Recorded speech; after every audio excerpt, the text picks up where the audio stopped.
Assalamualaikum warahmatullahi wabarakatuh. Selamat malam teman-teman.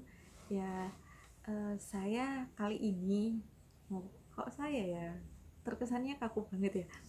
Oke, untuk malam kali ini aku pengen berbagi sedikit nih ya.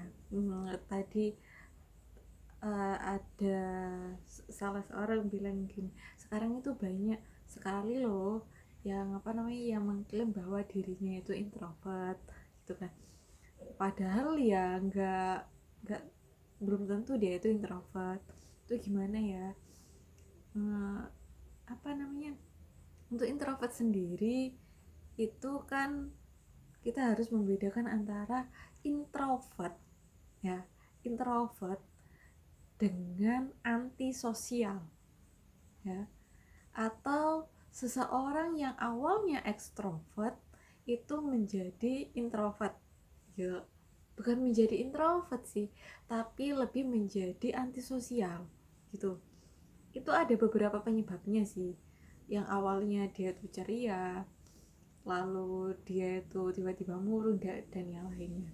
Begitu juga ketika di organisasi ya, yang awalnya dia itu aktif di organisasi, lalu dia itu mengklaim bahwa dirinya itu introvert jadi nggak mau ke organisasi lagi. Wah, kira-kira pernah ada nggak sih, atau teman-teman itu menjadi pelaku atau merasakan gitu ya, itu sebenarnya bukan introvert tetapi memang seseorang itu memiliki sebuah permasalahan gitu. uh, Pernah juga waktu itu, pengalaman pribadi itu saya di organisasi, di salah satu organisasi. Awalnya saya tuh aktif banget gitu kan, aktif banget gitu, eh, itu aktif banget, tiba-tiba itu sering nggak aktif kegiatan gitu ya. Itu ya lama kelamaan itu akhirnya menimbulkan sebuah aku introvert gitu kan. Aku nggak mau proses lagi deh di sana gitu. Itu kenapa? Karena itu ada permasalahan, bukan karena dia itu introvert atau enggaknya ya kan. Introvert pun juga bisa kok itu berbaur, kecuali yang dia memang antisosial. Berbeda loh ya, antara introvert sama antisosial. Ekstrovert pun ketika dia antisosial itu bisa saja seperti itu. Penyebabnya itu apa aja? Biasanya tuh dia itu gesekan gitu kan, gesekan, lalu luka batin ya, secara psikologinya kena. uh, dan saya juga pernah ketemu juga, pernah pernah ngobrol juga sama seseorang yang dia itu memang, uh, apa namanya dia awalnya itu aktif aktif di organisasi, terus setelah itu dia itu mau keluar. Nah, mau keluar, loh kenapa kok mau keluar gitu. Eh, ada masalah? Enggak ada masalah.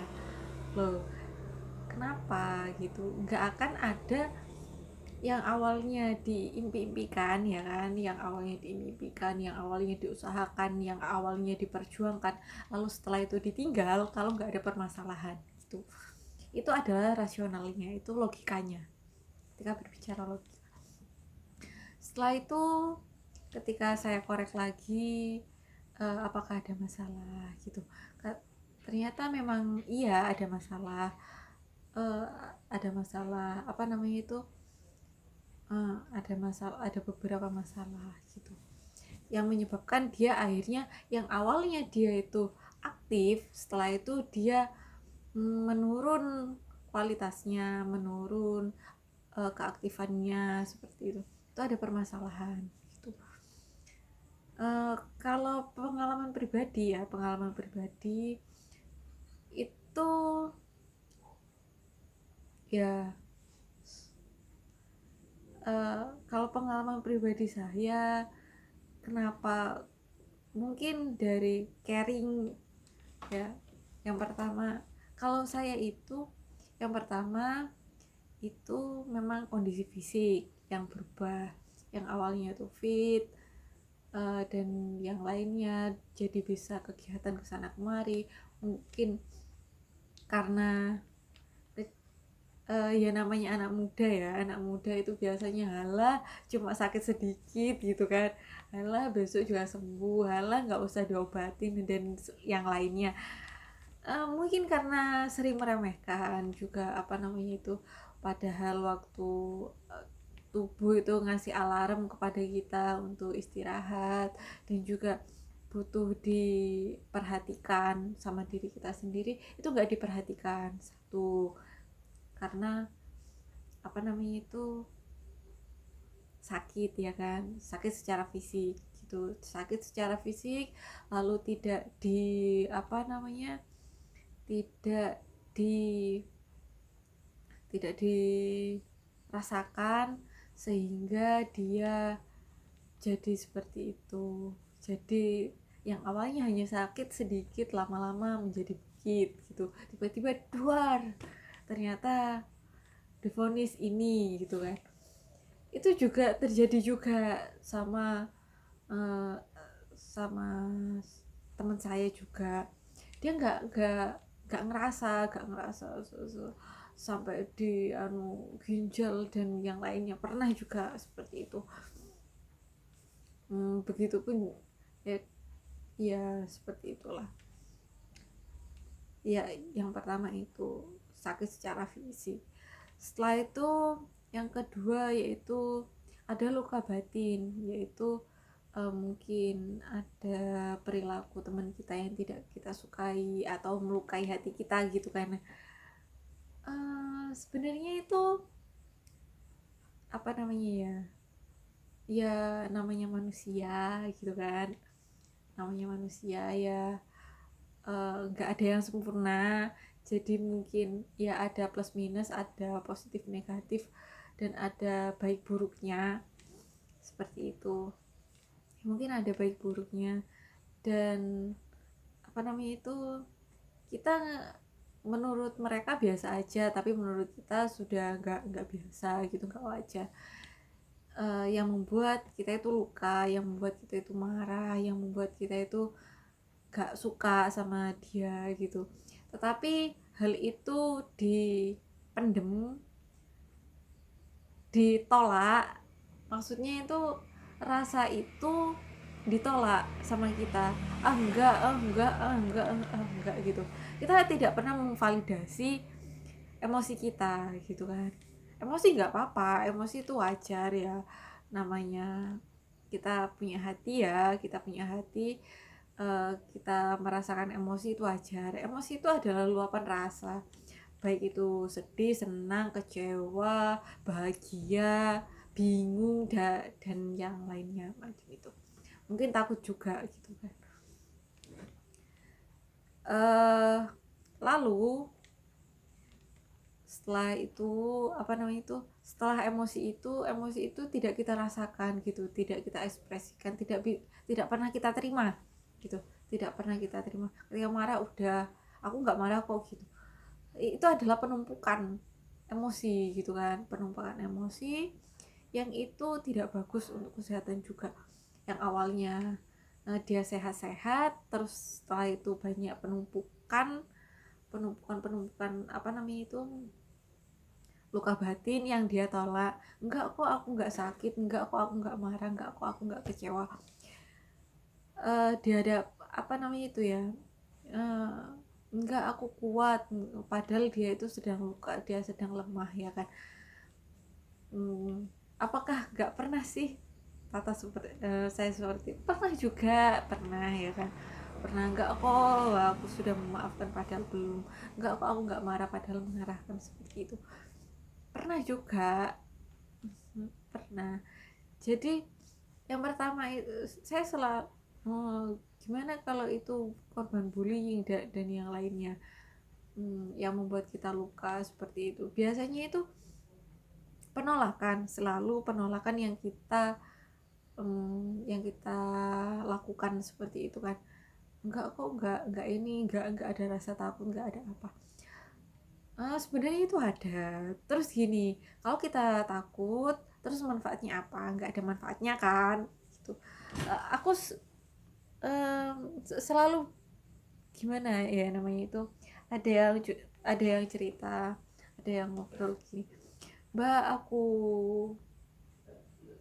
nervous, mbak aku takut, mbak aku ini. Oke, gimana, sekarang kamu terima gitu. Aku selalu bilang, sekarang kamu terima bahwa kamu itu sedih, sekarang kamu terima bahwa kamu itu lemah, sekarang kamu terima aja, kamu terima dulu, kamu terima kondisi kamu dulu, terima aja. Karena semakin kamu menolak, maka semakin kamu menolak rasa itu, semakin sulit kamu untuk keluar dari rasa itu. Jadi terima aja, misalnya marah gitu ya, oke aku marah, oke aku sedih, misalnya diputusin pacarnya, atau misalnya apa namanya itu, ditolak skripsinya ya kan. Bahkan ada yang sampai frustasi bunuh diri ya kan. Ada yang mau keluar dari organisasi, ada yang pernah macam-macam lah pokoknya itu. Lalu terima aja, oke aku sedang jatuh, oke aku sedang, terima aja.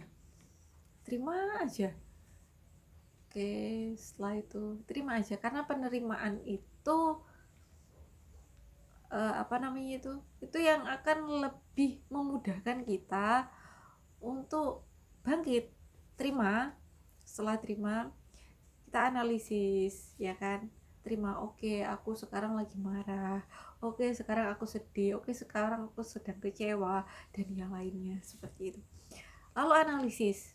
Setelah diterima, kita analisisnya apa? Kita analisis, kita cari penyebabnya apa. Misalnya marahnya karena diputusin pacarnya, atau ditinggal selingkuh, atau dosennya waktu skripsi itu dicari nggak ada, kabur-kaburan gitu ya, misal seperti itu. Dan yang lainnya kita terima aja. Oke, kita sudah terima, kita tahu apa penyebabnya. Lalu setelah kita terima, kita tahu penyebabnya, itu pilihannya dua.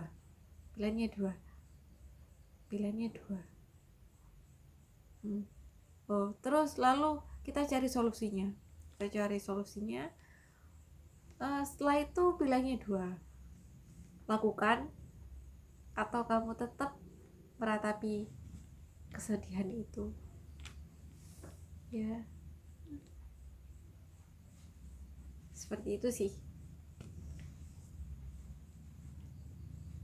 ya. Biasanya kalau yang dari awalnya itu nggak introvert, setelah itu introvert, itu biasanya itu luka, karena dalam hati itu luka. Itu sih